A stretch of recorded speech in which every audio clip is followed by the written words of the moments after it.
Well, hello. There's a substantial scientific push to create energy. This is beneficial. I recently had a chance to sit down with MC Jedi, formerly known as MC1 Ethan Miller, who had gotten out of the Navy and is living his best boring life.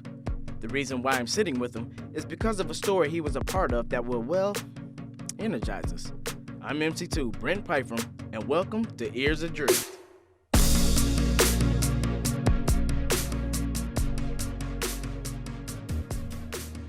Ethan recently had a sit-down with Mr. Patrick Cross, a principal investigator of marine energy at the University of Hawaii, about technology dealing with energy buoys. How's life outside of the Navy, former MC1? It's hasn't sunk in yet, I'll say that. I keep feeling like I'm going to be driving to base every morning, so. Before we get into the story, you had some nuisances happening before your interview even started. Yeah, so Hawaii is an island paradise, right? But everyone wants to be there, I think. That and we were shooting on 3 different military bases, so there was all sorts of noise whenever. If it's wind one day, if it's helicopters doing like flybys every so often. Those were actually civilian helicopters too, not even military ones. They just kept circling over. I think they were curious what this giant yellow piece of machinery floating in the water was, because that was the actual energy buoy that we were standing by when it happened. So going into the story, what ran through your mind?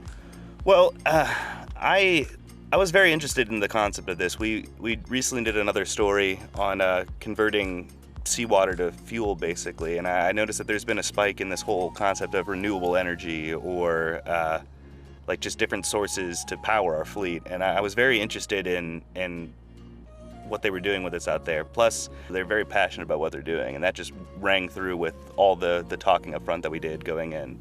And you got to work with Patrick Cross. Dr. Cross. And this story was about renewable energy through buoys. It was pretty cool. It was a little harder to orchestrate than I initially expected getting out there, because when you read about this stuff online, it seems like this massive operation they're doing, but the actual people who are running it boils down to basically, 2, sometimes 3 guys at a time, and trying to coordinate that was pretty interesting, but it was a really cool trip. Yeah, so very broadly, our institute is involved in a range of renewable energy and alternative fuels and grid integration of renewable energy projects, pretty wide range of stuff. But specifically, our small group is focused on supporting the Navy's wave energy test site and also developing some of our own wave energy related projects. Wait a minute.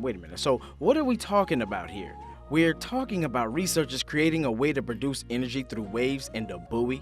A buoy? Well, it was a pretty exciting interview, because most of this happened off mic, but talking to him about it, we were able to speak more clearly about some things that I expected. He actually is a former Navy officer. He was a oceanographer for the Navy, so he did basically a lot of this, weather research and ocean research for the Navy before he started doing it on the outside. Talking to him, I learned a lot. One, I thought that, this was sort of like when you hear ocean buoy, that there was a set style for it. Like when you see a windmill, you're like, okay, that wind pushes the turbine, it spins, it goes. But for these buoys, there's a variety of ways they work. Some of them, there is like a plunger in the middle that gets pushed up by the flow of the waves and the air pressure below it. There's other ones that function with water flow through them that spins a turbine and such like that. The wave energy conversion is all about extracting energy that lives in the waves or resides in the waves, and converting it into electricity. So there are widely different ways of doing that. Some devices are called point absorbers, which just are, think of a buoy that's moving around on the surface of the ocean and converting that motion in a range of different ways into electrical generation. This concept behind me here, the ocean energy device, is what's called an oscillating water column, where the motion of the waves, the surge of the waves beneath the water line forces air through an air chamber and through a turbine, an air turbine, which spins in one direction, whether it's pushing or pulling, and generates electricity that way. You said this took 3 interviews, and one of them was in a special location, right? Three interviews, yeah. So We did one in person by the energy buoy to kind of get the visual of the whole thing, and we actually got to walk out on it and see it. And then one at the launch site where they're going to be sending it out. It's called the Wave Energy Test Site, WETS for short, and that's where they actually test these things over pretty much a full year to see how much potential energy they could generate over time. And then we followed that one up in the actual bunker. They have this lab where they actually record all of the data from the energy test site that's still there, but it's a World War II bunker they've converted into a basically computer lab for them to run stuff out of. It's pretty cool. Came across any rats? No rats. A lot of weird bugs in Hawaii, but no rats. I might have ended the interview if I saw a rat. Yeah, exactly. But there you were in this World War II bunker and a buoy out in the ocean. And it's pretty cool. Learned a lot of interesting things. Like the reason they use the test site out here is it's pretty consistently good waves, if that makes sense. Like, it's an open area off the coast of Hawaii. The back of this golf course on, the Marine Corps base Hawaii. So this beautiful golf course spreading out, and then we have to get in like our cars, drive through these thick grasses up this sandy dune, unsure of where we're going, find this World War II bunker, and just open water out the other side. But they have it there, and then once they test there, they like to take these buoys out to the North Atlantic, like off the coast of Ireland, where the waves are a lot more intense to see what they can do, whereas there it's much more gentle and consistent. Out there they can get to be some huge swells, so it's pretty cool. That, and also we learned a bit about the potential of powering that these things could do, or what they'd be used for. And one buoy on its own has a pretty high output. One on its own doesn't do the trick. They'd actually make a farm out of these, where they drop a whole bunch of these buoys out there together, and they could do things like be used to power autonomous vehicles, or just a way to give a little extra boost to ships out there in the sea at the time. So it has a 500 kilowatt turbine on it, so that's sort of the best case. That's what the turbine could produce if forced optimally by the waves. In general, and in the mean, over the course of a year, it will produce significantly less than that, maybe 100, 150, something like that, kilowatts.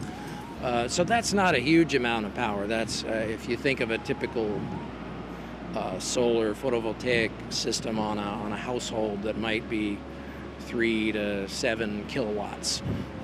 It doesn't take too many households to add up to as much power as this very expensive project will generate. So it's a fairly small amount of power that could perhaps provide consistent power to maybe 50 homes or something like that, is one way to look at it. So now we wonder, what's the Navy's involvement in this whole thing, because this seems endless. What do you see in the future for this? It really does feel like the possibilities are like, and this is, when you have something like this, it's not so much about solving a problem, but creating a new tool, if that makes sense. Like, Industrial Revolution happened because of a screw, basically, or that whole concept. It's not that we don't have the ideas, that we don't have the brain power to come up with these amazing uses for it. It's that we don't even know that it's a tool yet. So I think as it becomes more and more of a powerful thing, this renewable energy source, taking what's around us and having that aid us in our own mission, it's just gonna blow up. So here we are with another way to produce energy with natural elements. I really do think there's a whole new world of possibilities out there that are being harnessed for the benefit of the planet. Between the Ocean Energy Company and the Naval Research Laboratory, we're headed into a direction that many have dreamed of. Thanks to Ethan Miller for giving us more insight into this whole thing, and I wish him the best now that he's gotten out of the world's greatest Navy. Okay guys, that's it for this episode of Ears Adrift. Keep us on your radar for new episodes each month. You can listen to us on your favorite podcast outlets, our Facebook, or our website at www.ah.mil. Thanks again for tuning in. I'm MC1 Brent Pyfrom, and I hope to hear from you soon.